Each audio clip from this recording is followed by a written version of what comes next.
You're listening to Served Up, a podcast that features inspiring beverage professionals and topic experts that share their passions through meaningful conversations. I'm your host, Bridget Albert, also known as a Market Fresh Mixologist, an industry mentor with decades of experience. Grab a cocktail and sit back. Let's learn how we can make a positive impact in our industry.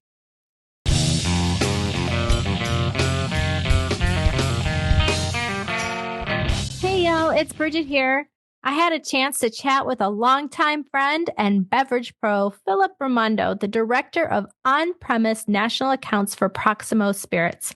With a remarkable career spanning decades, Philip has become a trusted leader in the beverage industry, dedicating his expertise to elevating hospitality practices at the highest level. From strategic account management to cultivating lasting relationships with the on-premise establishments, Philip's passion for delivering outstanding service has shaped the way we experience drinks in some of the most renowned venues. So whether you're a seasoned professional or just starting out in the industry, you are in for some valuable insights today. So sit back, relax, grab yourself your favorite cocktail, and enjoy the show. Philip, welcome to Served Up. I am so happy to have you on our show. Oh, I'm so happy as well. Thanks for inviting me. This is going to be great.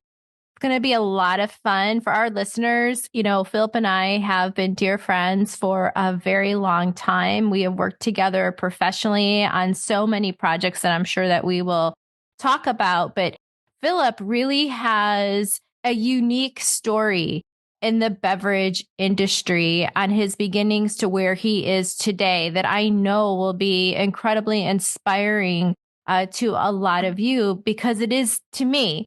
And so, Philip, with that said, can you tell our listeners a little bit about your beginnings? You know, where are you from? Where did you grow up? Did you go to college?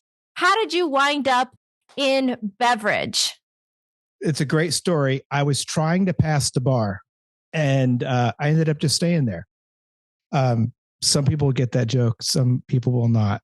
But anyway, the truth is, I grew up in Florida. I was born in Connecticut. We moved down here when I was in elementary school. Typical Florida growing up. It was wonderful. Had, great family.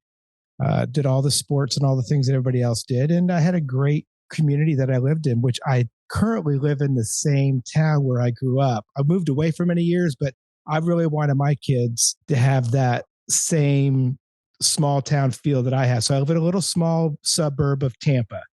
I'm in Valrico, which is the Brandon area, just east of Tampa.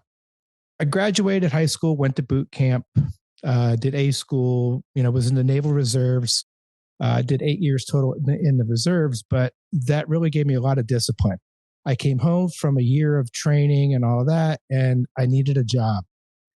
I went and visited my brother, and we went to this restaurant, and I was fascinated. I was like, this is the coolest place I've ever seen in my life. This is so cool. I have to work here. So I went back the next day, filled out an application, told the guy I wanted to be a bartender. He goes, first off, you're 18. Second off, we don't hire bartenders. He goes, but I like your attitude. He goes, how about if you come in on Tuesday and start training as a server? So I did. And I worked there for, now the rule was you weren't even allowed to think about being a bartender until you were 19. I turned 19. And then I said, I want to be a bartender. That was like 3 months after I started. He goes, yeah, it's going to take a little longer, but I worked really hard. It was a national chain. At that time, there was probably 120 locations. And I really, really learned the craft of understanding the restaurant business. I really enjoyed it. I was going to school at the same time, but work was more important. I'd pick up shifts. I was there a lot, and ended up finally, after 6 months, I got the chance to get up on the bar. And I did. I became a bartender at 19 years old. In a national chain. I worked there for 3 years, went to the nightclub business. I was working in a very popular nightclubs, and then worked in fine dining. I used to work for a wonderful company that had a great following in Sarasota, where I was living at the time. They had a wonderful resort out in Longboat Key. So I had seen everything. I was working in casual dining, fine dining, nightclubs. So I got to see a lot of different styles of bartending. And back then, we were just slinging drinks across the bar. It was ladies' nights and things like that. And there was an older clientele at the resort where I was making some of the classic cocktails. And they had a piano lounge in there. And by the way, I played piano, so it was kind of fun. They would let me sit in every once in a while, play a couple songs. And then I had this, other restaurant that I worked at. I want to take a pause. Because you kind of glossed over a little bit about the national chain that you worked for, because I don't know if we're going to go back to that, because I know what that national chain is and how important that is to bartending education. Can you say what that was? Sure. Yeah. I started at TGI Fridays. Yes. And so for those of you that don't know, a national account would be like a TGI Fridays, an Outback Steakhouse, maybe an Applebee's. But TGI Fridays was really the first, as far as I know, to really put together like a robust education for bartenders. And they were also known for flair and for fun. So can we just go back just a little bit? Because it's really, I think that it's key to the evolution of not only your career, but of hospitality. I agree. And thank you so much for doing that, because I would have come back to a small portion of it, but you've brought up another part that's kind of important. The bartender training back then was 5 weeks long, not 5 days or 5 hours, 5 weeks. So with that 5 weeks, we had to study recipes. We had to follow bartenders. We worked in the service bar. Back then, I even had what was called a remote service bar, where cocktails and drinks being made for the tables in the restaurant were done in the kitchen in a remote service bar down in the dungeon, right? And then the front bar was only for the seasoned bartenders who had been there for a while. So during that 5 weeks, you learn every aspect of cocktail making, the procedures, the process, everything that went into that service bar. So yes, and we had codes for things and how you called for things. If anybody worked at Fridays, you remember the, working strawberry daiquiri, right? Or straw dog. And then if somebody else ordered one, you had to say that straw dog 2 times all day, so there was those great stories. And there's a big community of us in some social places where we share old stories and recipes. And it's kind of a fun group to be part of on Facebook. But yeah, so that's where it started from. As part of that training, there was some of the corporate trainers had opened all the restaurants in London. They had opened, I believe, 40 locations in the United States as the corporate trainers for TGI Fridays. They started a company called Show Tenders. So it was Magic and Jimmy started Show Tenders in 1989, 1990. And the restaurant that I was working at was the last opening that they had done. That was their final restaurant that they opened in Sarasota. And then they started Show Tenders, quit TGI Fridays, or as Magic would say, he was fired from TGI Fridays 19 times. Okay. They came back to do a workshop and seminar with the new bar staff that had kind of a newer staff at the location I was at. After only being open a year and a half, we had a little turnover. So now there's like 3 or 4 new bartenders. So TGI Fridays hired them to come and train us. So I got to get trained by Magic and Jimmy. And it was fascinating. I was blown away. It was just the most amazing thing. My free pouring skills to this day, I'll take anybody on. Wow. Free pouring is fun. And so anyway, that was the background. So thanks for bringing that up, because the 5 weeks of training was important. We would do things like blind bartender drills where they would put me at the front bar. They would blindfold me. And then if you remember the old bars, they were square or rectangle all the way around. And I would have to step in front of the rail, reach down, pick up a bottle, blindfolded, say what it was, put it back in the rail, pick up the next bottle, say what it was, pick up the next bottle, say what it was, and go all the way around. And if I missed one, I had to go back to the beginning and start again. And you'd have to go around all 4 sides of the bar and name every single liquor in the rail without looking. Yes, that's how they used to train us. That is so intense. And this was what year? That was in 1990. Okay. So in 1990, taking such care, right? Yep. And really paying attention, because every drop matters and there's a cost, right? Behind all of those liquids. 5 weeks is nuts. Can I just tell you? It is freaking nuts. I did 3 weeks when I was out in Las Vegas working under, the beverage team that was led by Tony Abaganum. And I thought that that was bananas. But 5 weeks? Yep. Come on. You can get certified in so many things now online in less time. So what thought and care was really paid attention to that craft, I think, was really the beginning of a lot of beverage programs, thoughtfulness around not only the US, but around the world. Absolutely. And I'll tell you one thing, that job that I got working for the Clobbers at the resort out on Longboat Key, I literally walked in and the guy looked at my first time I ever did a resume. He says, "You're a bartender at TGI Fridays?" He goes, "When can you start?" That's amazing. There was no interview. It was like, "Can you start a Tuesday?" I mean, that was literally the interview. And I'm like, "Yeah, I can start whenever you need me to." So yeah, there was no, if you had that on your resume in anywhere in the 90s up until the early 2000s, you could get a job anywhere because they knew you had respect for the bar and the program. They knew you knew how to pour. They knew you knew how to make drinks. They knew you knew 50 to 100 recipes off the top of your head without even having to think about it. And you knew all the cash handling skills and procedures and interpersonal skills and dealing with, conflict management at the bar. There was so many things that went into that training. You really learned a lot. I think everybody should have to be at least a server or a bartender for 1 year of their life. Me too.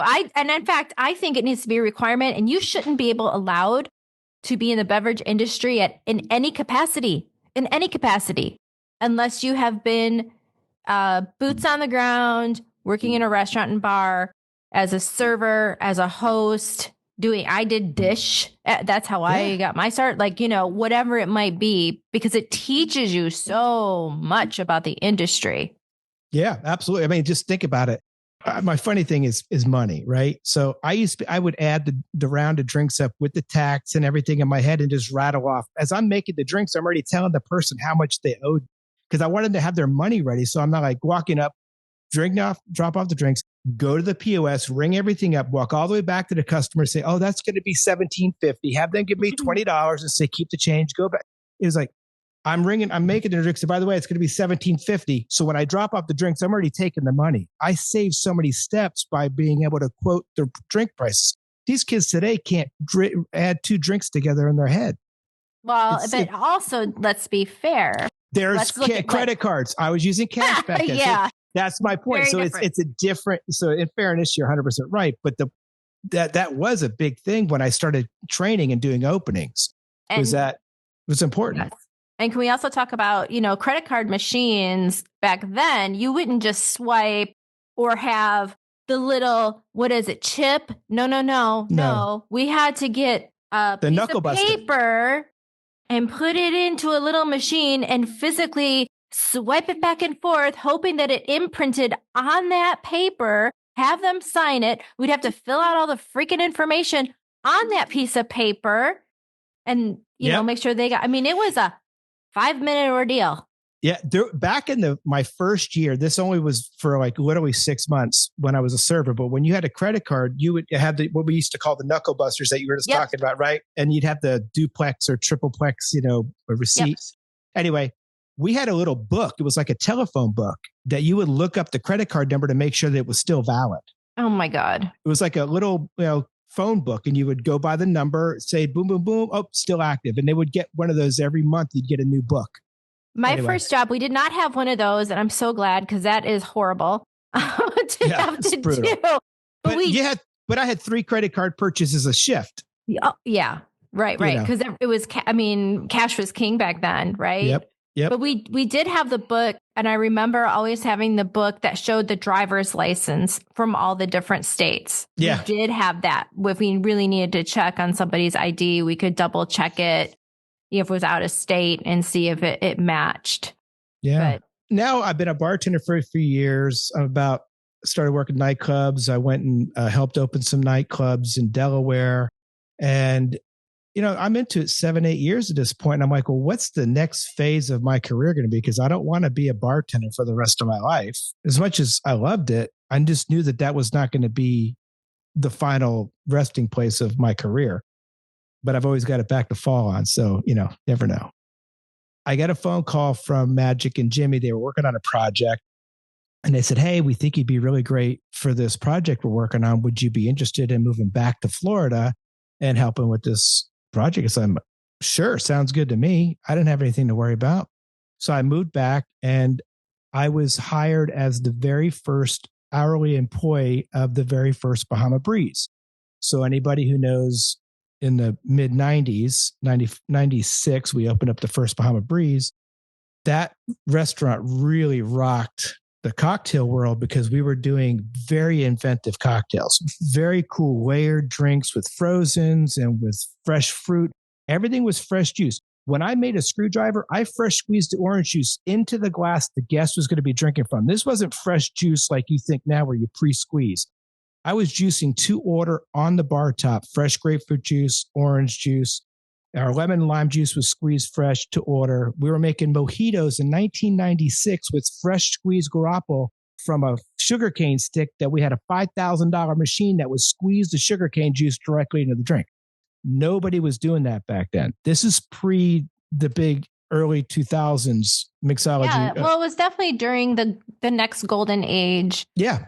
Of the cocktail for sure. And, you know, when we talk about like national accounts, right? So if we look at like the landscape of Bahama Breeze was definitely breaking the mold, kind of taking it like a step further from like a Fridays. And I don't think it was until much later that maybe like the Applebee's, the Outbacks, and, you know, the PF Chang's of the world really got hip to like, okay, let's start really stepping up our game. And then they did.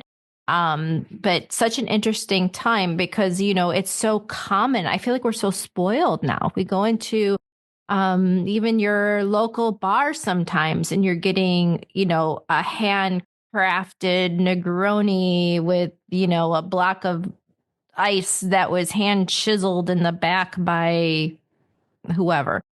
And it's just such an interesting time we live in now. Yeah, it's mainstay, right? You know, when we were first coming out, it's like we had one bottle of bitters behind the bar. And now you go there and we have 6, 7, 8 different bitters to choose from. We were using, you know, homemade simple syrup. We made simple syrup every day. Boom. And now how many different flavors of flavored syrups and different ingredients are we using that are just kind of cool? Yeah. Lots of herbs. We were using herbs back in the day. You know, now it's great to see all of that. And I was so fortunate. And that's about the time I met you in that early mid 2000s when that was really starting to come on strong in 2004, 2005. And yeah. I ended up, fast forward a little bit, I ended up working for Patrick Henry Creative Promotions and I helped him create his beverage development department that is still with his company to this day. And that was really, really groundbreaking for me. That was probably the most important skip. So if you're a bartender right now and you're thinking, what is the next phase of my career?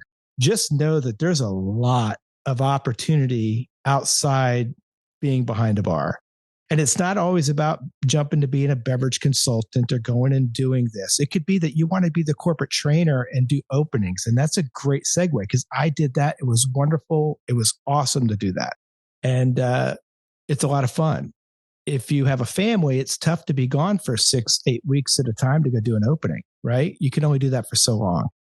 What's the next phase, right? So you say, oh, do I want to be a manager of a restaurant or general manager? That might be a area that you want to go. Do you want to be an ambassador? You know, I had the fortune to be an ambassador for a couple of years when I first started at another spirit company where I worked with you really closely, which is great. But so that's kind of the idea is like, where are those opportunities after bartending? Where do I go? And there's a lot of them out there. So. Yeah, there really is. You know, one thing that I like to talk about when I'm speaking to bartenders that are just getting started out or really anyone in hospitality is to dig into their superpowers when they want to step out behind the bars. And I want to talk about your superpowers. Because you even mentioned like, hey, I can do math like really quick in my head. And I also know just so many, because we're friends, like I know that you're incredibly good at anything techie. You're techie curious and you're super good at it. So, I try to be. And I do think that when we look at bartending, that we gain skills that we're not even aware of that we can apply to gigs outside of the bar. whether it's Oh, multitasking, hey man, I'm really good at staying very cool under pressure. I can apply that. Then let's look at some gigs outside of bartending that I can apply my math skills, maybe some high stress situations that I know that I'm going to be able to breeze through. And I'm really good at multitasking. Those are just some examples. But can we yeah. talk about, the skill sets that the bar gives us that we can then apply outside the bar? There really are a lot. I would say communication skills is paramount, and that goes across whatever you're doing. Being able to have a conversation with somebody, to be able to have a little bit of empathy, to be able to start the conversation sometimes. So I think strong communication skills is paramount. But if you look at other things like, where you actually did this as well, and I did a lot of this too, which is training.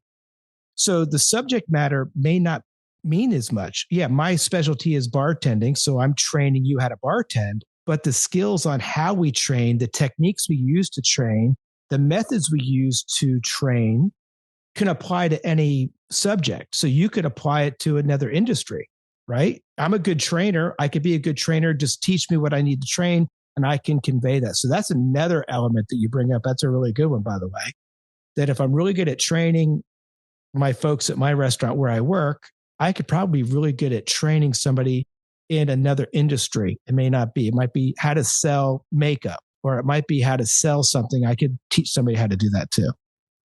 Absolutely. I think that a lot of the skills that we learn from the bar are very transferable. And then there's some things that you just can't teach someone, that you just come naturally right to the party with. And that's Yep. the personality, your Yep. charisma, the fact that you actually give a shit, right, about what you're doing every day because you want to create a nice memory for that person that is sitting at your bar. I Yep. think that those are things you can't teach. I have to tell you, it's a great story. One of my favorite stories. I use this in all the time. I'm opening up the 100th location of a large restaurant chain, which is way over 400 or 500 locations now. But I was opening up the 100th location. They had decided they wanted to change their beverage program, and they hired me to come in and assist them. I wasn't working for them directly. I was a consultant. And they were interviewing people before the restaurant opened. Young girl comes in. She walks up to the bar. She says, "Hey, can I get an application?" I said, "Yeah, sure, no problem. I don't work here, but I knew where the applications were." And her name was Becky. We talked for a couple minutes, and she just had the greatest personality. She waited about 15, 20 minutes, and we talked for a few minutes. And she went off and did an interview with a manager. And the manager came back and she left. She came up to me to say thank you and everything, and she left. I said, "Hey, what'd you think? She was great, huh?" He goes, "Oh, yeah, but we're not going to hire her." I said, "Why?" He goes, "She has no experience. She's never worked in a restaurant before." So I went to the owner of that franchise who had hired me to do the training. I said, "Can I hire her to be a bartender?" He goes, "What?" I said, "Yeah, let me have her, please." So they called her up and they said, "We're hiring you as a bartender." And we trained her. We trained her all the proper skills, the free pouring, the drink making techniques. And she worked circles around some of these more experienced bartenders, and it kept them on their toes. Becky went on to be the head bartender within 6 months. She was the bar manager after a year, and she was the general manager of that restaurant for many years. I don't know where Becky is now, but I kept in touch with her about 3 or 4 years. I bumped into that franchise owner at a conference maybe 10 years ago. He goes, "I still don't believe that you took a girl who had never been in the restaurant business before and made her one of the best employees we ever had at that company." So that's a great tribute to what you just said. Hire the smile, train the brain. I can train a monkey to make a drink. I know that sounds horrible, but I could teach anybody how to make a drink, and you'll understand the skill. But I can't teach you to be nice. I can't teach you to smile, and I can't give you a personality. So if I can get those 2 or 3 things, I know you're going to be great.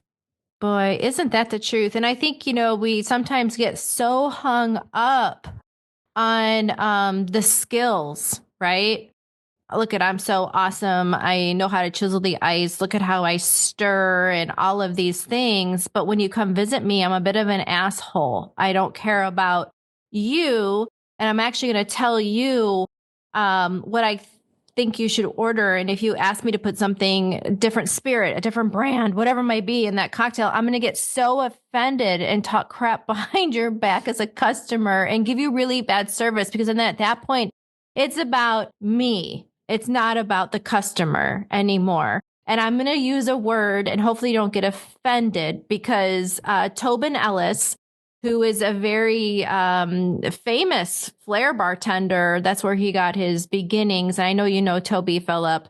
Very well. He did a class when I was doing the Academy of Spirits and Fine Service, an advanced session about flair bartending.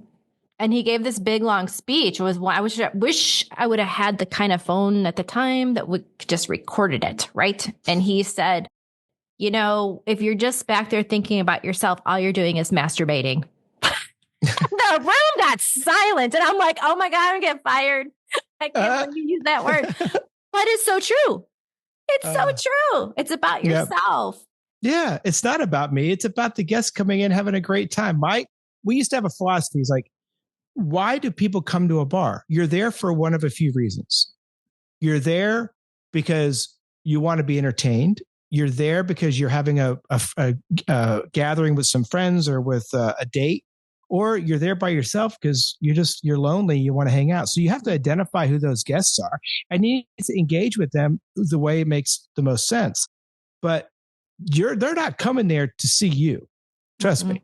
You could build a crowd and people come in because you're working, but that's not what I mean. I'm talking about, I had a lot of regulars, as you would call them, and people would come in, you know, because I was working that night, but that was my job, to get people to come in. But they weren't coming in necessarily because I was there or because I was working. They were coming in because they wanted to be entertained, and they knew if they went in, they were going to be entertained. They knew they were going to have a good time. They knew that they were going to get a good value, or whatever the reason is. And I like the fact that you say customer, because I also say customer. They used to say it's our guest. Well, when a guest comes to your house, they don't pay. But when a customer comes to the bar, they're giving you money. So there's an expectation of service that comes with a customer that a guest does not provide. So I'm a firm believer in that. You know, we used to say the welcome guest into your bar, right? Yeah, they're a guest, but they're still a customer because they're taking money out of their pocket. Yeah, that's true. It's true. And I think, you know, when we say because I use both terms, right? And so I think when we think about guests, we're thinking about hospitality. Correct. We're thinking about, we want them to come in and feel like they're at home, that they're comfortable in the space, that they feel safe in the space, right?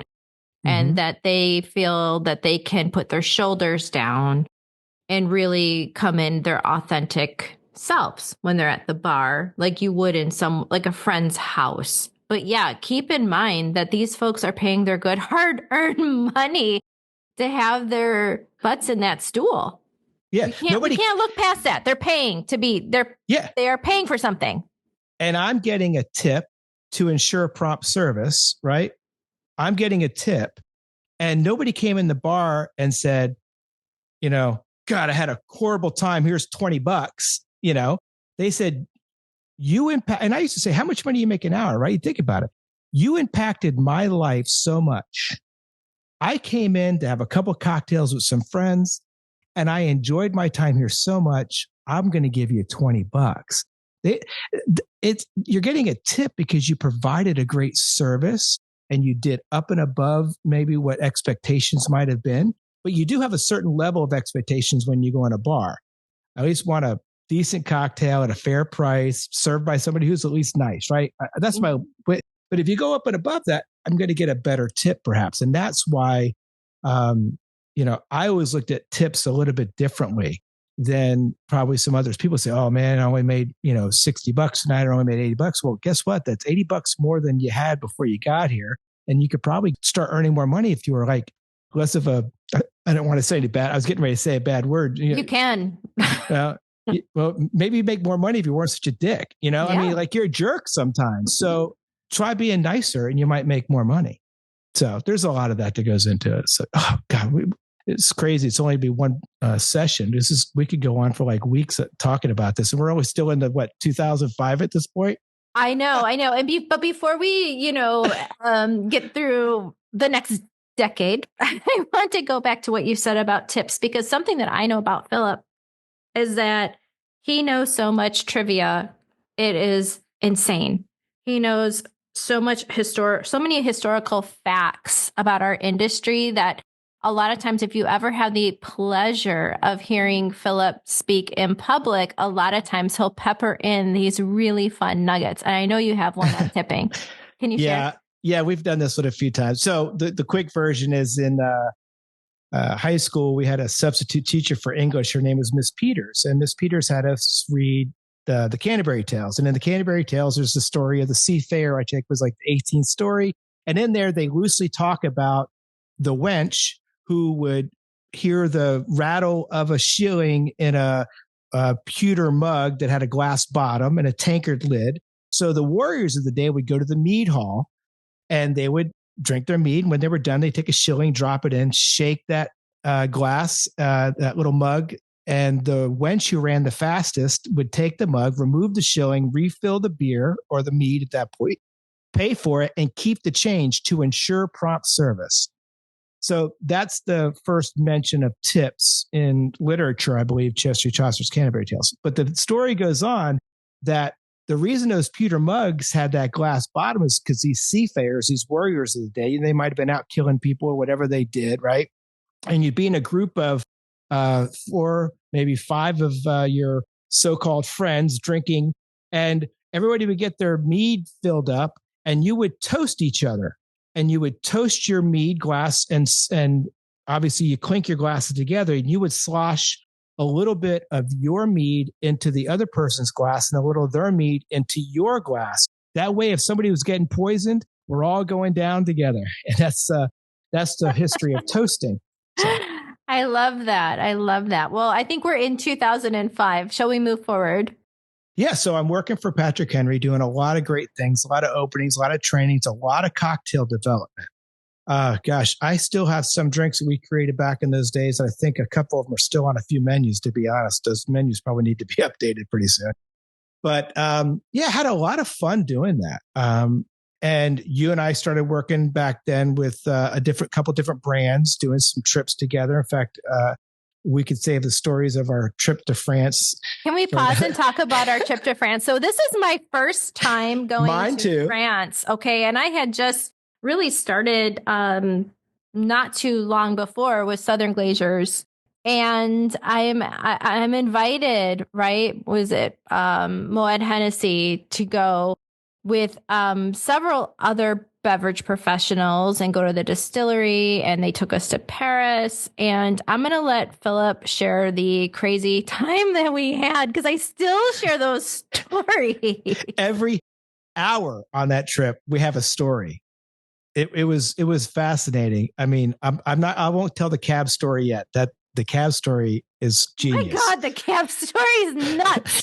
So we have, we've done everything, right? So this is our first couple of days in Paris. We're dining around and doing different things. And the next morning, we're going to take a train down to Cognac to visit the distillery.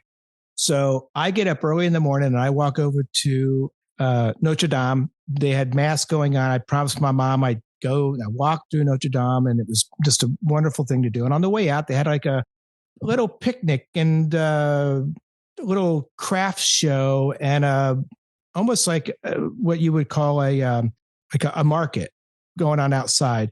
And there was this lady selling baguettes with brie cheese and prosciutto in them. I said, let me have a few of those to go, right? So I got 4 or 5 of these baguettes and go back to the hotel, meet up with everybody, and we get in the cabs to go to the train station. So I get in the cab, Bridget, 2 other of the folks, and there's like 3 or 4 cabs racing to this train station to get on our train to Cognac. We're in the cab and we tell the cab driver, hey, we're going to the train station. So he takes us to the train station and we get out. Come to find out we're in the wrong train station. They go, no, that train station's on the other side of the highway right there. So we had to get in another cab. And that's when we go ripping down the exit and a girl on her rollerblades comes flying in front of the cab, and the cab driver hits the girl in the rollerblades. The good part is I was insane. She stands up and starts yelling at the guy in French. Thank goodness she was not injured, but she got knocked down. And she's yelling him in French. And we're in the back saying, we got to get to the train station. We're going to miss our train. It leaves in like 6 minutes. And there we were running through the train station. Sure enough, as the train was pulling off the tracks, we were running down and the four of us got stranded in the train station for like 4 hours. But I had lunch. You had baguettes. That's just one of the many stories that we can share. They were all crazy, but so fun. And how lucky were we to be treated to such a beautiful experience by Moet Hennessy. It was amazing. Fabulous. It was all first class. It was amazing. It was amazing. All right. So we're now still in 2025 or 2005. I hate the fact that I'm like that old now. I'm thinking to myself, damn, I'm too old. But so from there, I realized that, what's my next evolution going to be? And I had the opportunity to go. I had done some consulting work for a restaurant chain, and they called me up one day out of the Career Boys Guide and said, hey, we need a beverage director for our, almost 100 restaurants and pretty well known, fine dining steakhouse. They wanted to beef up their beverage program. And they said, hey, let's hire this guy that's been doing some training for us. And I said, sure. So I moved back to Florida and became the corporate beverage director there for a few years, did a lot of openings for them, helped them roll out their fresh juice program. We had Francesco came and helped us as well. We did a lot of fun work with him. And then I get a phone call from one of my former customers in my consulting days, which was Beam. And they said, hey, would you be interested in coming to work for us as an ambassador as well as our corporate mixologist? So at this point, I've worked in operations as a bartender. I was a corporate trainer. I worked in a lot of different segments of the industry. I then got into beverage consulting with show tenders, and then at my own company called Bar Stars, which I kind of skipped over quickly. Worked for Patrick Henry, doing the same type of work, consulting and cocktail development, training. Then I got to be a beverage director at a major restaurant chain. Very cool, right? And now I'm going to go work for a liquor company as an ambassador and a cocktail developer. And that was great. And then I evolved into sales, and I got to get on national accounts and get into selling. That's when it clicked to me. I said, there is so much more in this industry. And then, of course, I get to work with Bridget again because we were aligned with her company. And she and I came up with this really cool idea of being able to bring more training at a higher level into the world of the distributor salesperson. And so I transitioned into the training department. Bridget came on board as our liaison to the distributor. And we had a couple, 2-3 good years there of really taking that training to another level. I'm really, really proud of the stuff we did. So that stuff is still going on, and that still is a benchmark program within Southern Glaciers. Yeah. And it's still, they're still using it to this day, which Bridget, is amazing. We went into a meeting with the executives. I don't know how many times you go into a meeting with pretty high up executives. It's the first couple of times it's a little daunting, but you get used to it after a while. But here we are in Miami at the corporate headquarters in South Florida. And our pitch was, and this is the magic of what Bridget was doing, which is kind of cool. She was determined to make sure that the training and education was part of their bonus structure. And that was magical. And we went down and we pitched it to Southern Wine and Spirits corporate. And I think we had something like 10, 15 minutes to pitch. We got to sit in the whole meeting, which was cool, but they said, you guys have 15 minutes at the time slot.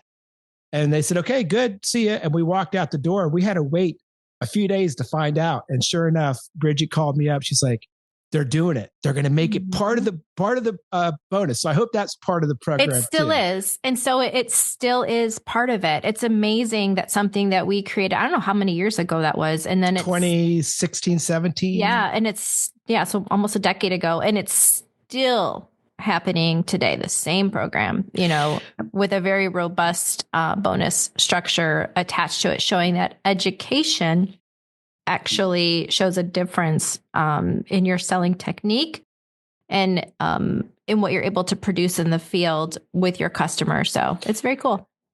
Yeah, and I mean, I look at my career now as a national account salesperson selling to large national restaurant chains, beverage program ideas, and having the experience of having been a beverage director, having worked it as a consultant, understanding cocktail development, all those aspects of it. It makes me a better salesperson now because I know what your expectations are. I know your job. I know what your bosses are expecting of you. So I can go in and streamline the conversation. This, and this are the three things that make the most sense. Let's see if we can make one of those happen, right? And I have a better focus when I go into meetings. I have a better tactic, and I don't go in with the throw everything at the customer and hoping that something sticks. I go in very strategic and say, I've done the homework. Here are the two or three things that make the most sense. How do you feel about this as a promotion for this time period? Or how do you feel about introducing this spirit category that's a gap on your menu now? You don't have mezcal. Let's see how we can incorporate it the right way for your consumer. And here's the data to back it up. And I go in very strategic and very pinpointed on how I sell. And I think that's attributed to knowing all those aspects of the business going back to whatever year, right? So you look at that and that makes you a better salesperson. It absolutely does. And I think it makes you a better human too, when you can really sympathize, right? Or have that empathy for folks because you know their pain points because you've been through them, you lived it.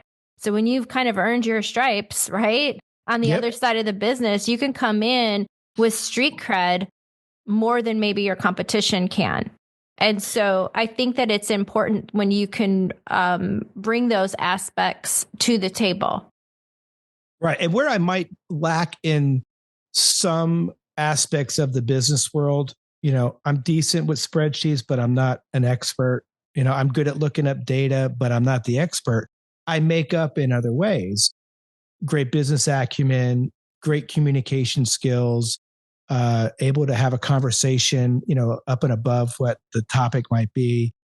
We used to call that emotional intelligence, right? That's the buzzword now. I think that everybody's at, and there is something. So any bartenders out there, go do a little research on emotional intelligence. There's a lot of great tools and research online to help you understand how those bigger conversations happen. So if you're looking to see what the next phase of your career might be, maybe it's in training, maybe it's in consulting, maybe it's in beverage development, but you really need to understand the business acumen part of it. And you want to make sure that you're able to convey what it is you're good at in the proper, clean communication and have that emotional intelligence to be able to go in a meeting like Bridget and I did with the upper management of Southern Glazers Wine and Spirits and pitch an idea to them that was major on financial for them because they have to pay these bonuses out, right? So we're putting a stipulation in there that if you don't achieve this, you're not going to get your bonus. That's not going to make a lot of people happy. Yeah. So, so there's that part. And then there's the dealing with the customer. So sometimes I go into meetings and I've got to be there with the vice president of marketing for XYZ restaurant chain. My ability to communicate, understand their business is important. Yeah. I mean, it is everything. Everybody wants to feel understood and heard and valued, right? Yes. Especially your customer. They want to feel like they have a connection with you and that you are there to support them. Agreed. Right? Yeah, absolutely. Can we talk about, because your career has been, long and successful. A lot of folks in beverage don't have decades long careers because it is demanding. It's tiring a lot of times. A lot of times it's not fun. It can be extremely taxing on you personally. I know on my mental health, it's done some major damage for sure that I have coped with through therapy. And it can tax on your marriage and on your kids because a lot of times it requires like travel. It requires late night, right? Deadlines that you have to hit because it's only you that can pull something off. So the pressure's there as well. Can you maybe give some advice to those who are perhaps in some of those situations or in all on how you can push through? It's a great question. It's kind of loaded too, because there's so many different pieces of that puzzle, right? There's your personal life and what they try to say work-life balance.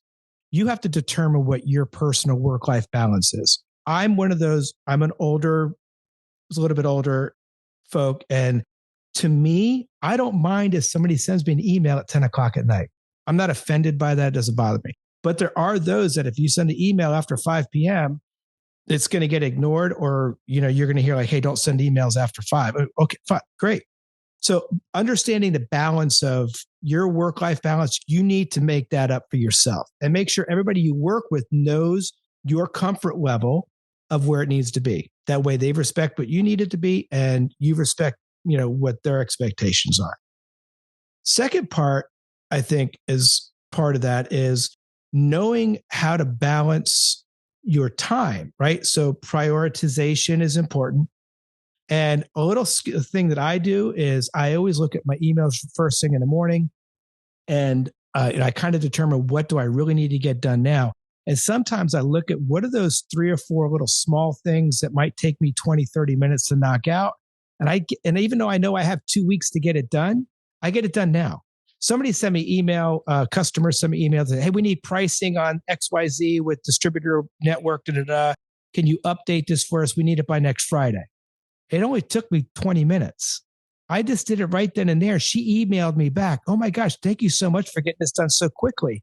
I'm like, yeah, I didn't have to worry about it at that point. Now I could focus on those projects that might be those multi-day, multi-week building huge RFP decks that I need to spend a lot of time with and collaborate with marketing and collaborate with other folks on my team to put those and build those decks. So get rid of the small things as best you can and focus more time on those bigger projects so that you have enough time to get them done, and always set your goal to be done well in advance. So if this says it's due on Friday, that means it's due on Wednesday.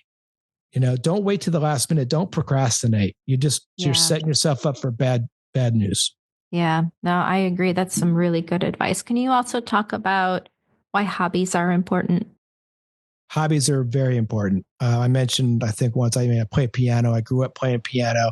In fact, I started my first time working in a bar was at 18 years old. I was playing piano in this bar.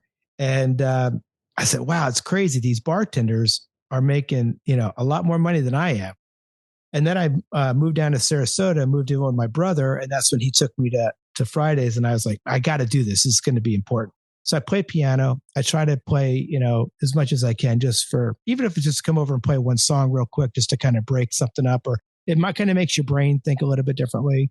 And I have a few other hobbies, I'm old, so I collect different things. And so hobbies are real important. And I think spending time with family is important. I do a lot of that, way to do different things. We went out last night for dinner and, we talked around the table. It was kind of fun. Don't do it that often, but it's kind of fun. Believe it or not, being in the bar business as long as it was, the last place I want to go is a damn bar. Oh my God. It's the same thing. It's like when Jamie asks, like, do you want to go out to dinner? 9 times out of 10, it's no. I would rather make dinner at home. I love to cook. So how is hubby doing? Jamie's doing fantastic. Thank you for asking. So Bridget and I had the joy of once again working so many years together, but we got to go and do the Epcot Food and Wine Festival. I think we worked it 5 or 6 years together. 5 years. Can we please bring that roadshow back? That was some of the best. Honest to God, that was the best. Those were some of the most cherished memories that I have. I'm not kidding. They were the best. Our friendship, because our families came together. Like, we would literally pawn. I would be like, Jamie, go hang out with Lisa, Philip's wife, and his kids, and our daughter, and they would go ride rides, or Philip and I were working. We'd all come together and ride more rides together and go to the different, parties that were happening that night. And it was just such a special time. Yeah, I remember because so Jamie and I, Bridget's husband, we had to connect. It's very weird if getting from Epcot over to Magic Kingdom on a certain time is really, you got to navigate things, and there's a lot that goes into it. So Bridget sends me Jamie's contact information on my phone. Don't think anything of it. I text him. He texts me back. No big deal. Next thing, one day I'm at a meeting. You can't make this up. I'm in a meeting. My phone's on the table and my phone gets a ping, like a text message. And it says hubby on my phone. And the people are like, hubby? Who's hubby? And I looked at it and said, Jamie Albert's texted me. And he was texting because it was my birthday or something, like, hey, happy birthday or something like that. And it was like just so random that it says, so just so you know, to this day, I still have Jamie in my phone as hubby. So whenever he calls, that's how he is in my phone, and that's how I shared. He's my only hubby. But the other thing that Bridget doesn't know is that hubby used to text me late after she's in the bed with the kids, and my wife was in there. He was, hey, meet me down at the bar. Let's go get a bourbon. Yeah. So he and I would go down for a last call at the resort there. So good times with hubby. I need to come up and have some beer with him. I know. It's just really and I'm so grateful that you roped me into doing so many of those speaking engagements. It was really just a joy and so much fun. It was never not fun.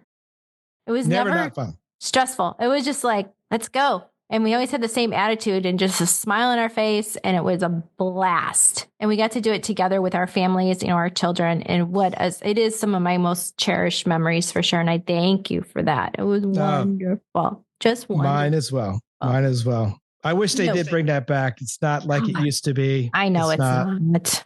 But we were there in the heyday.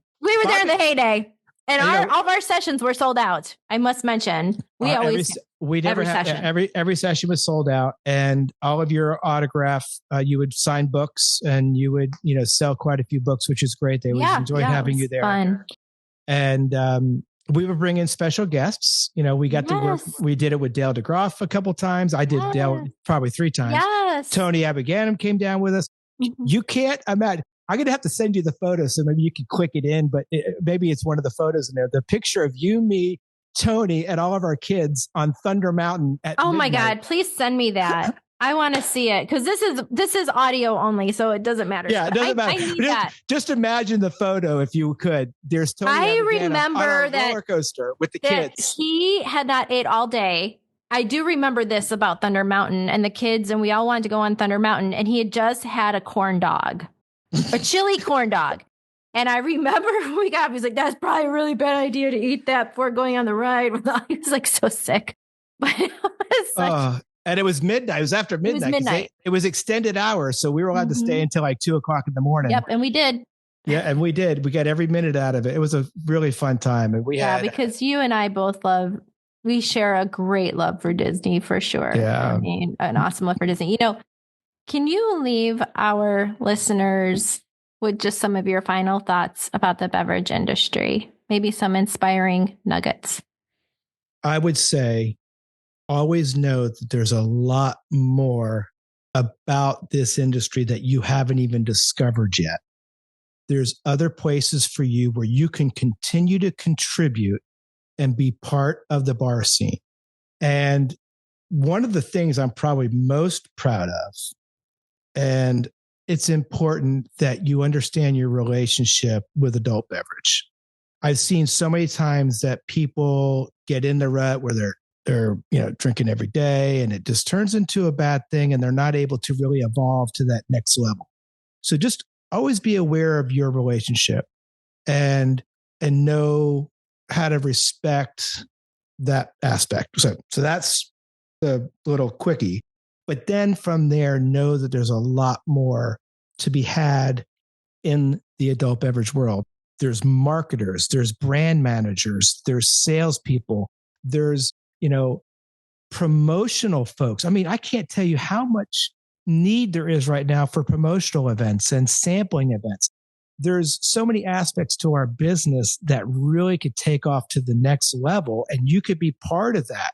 If you look at working in a liquor store and doing sampling events and doing trainings at different places. So there's so much more to go into it. And then you can even evolve up to being an ambassador. You could work at a liquor company directly. You could work for a third-party agency helping with programming and marketing. And then, of course, think about it. You can even end up being a national account salesperson. So there's so many places that starting in the bar can take you. And I should probably not admit this, but I'll tell you one thing. I never finished college.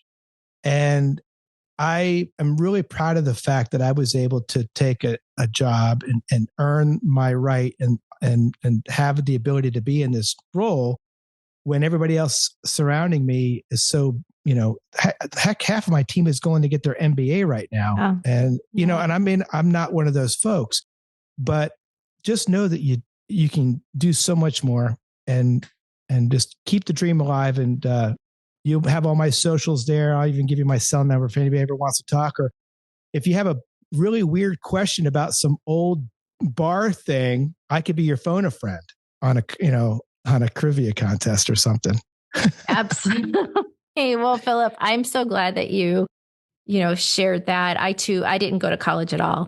And I'm very open with that. I'm not ashamed of it at all, actually. Yeah. I'm not a school person. I loathe testing. I have ADHD. The two do not go together very well. But I have other superpowers. And I know that. And I feel really, really good about it. And so I am so happy that you came on Served Up today. We covered so much, but I feel like we're just scratching the surface. And so I would love to invite you back if you're open to it. Absolutely. Anytime. Next time you have to sing for us too. I have to put some reverb on the microphone. Yeah. We'll see what we can do. And just with that said, Philip, I want to wish you some great health and a lot of peace. Thank you for coming on the show, but thank you for being my friend. No, thank you. I appreciate it. And we'll talk again soon. I promise. Absolutely. Cheers. Cheers. Thanks for listening. Served Up is brought to you by Southern Glazer's Wine and Spirits. Produced by Zunu.online. Music by We Killed the Lion can be found on Spotify. Make sure to subscribe to be notified of our future Served Up episodes. Cheers.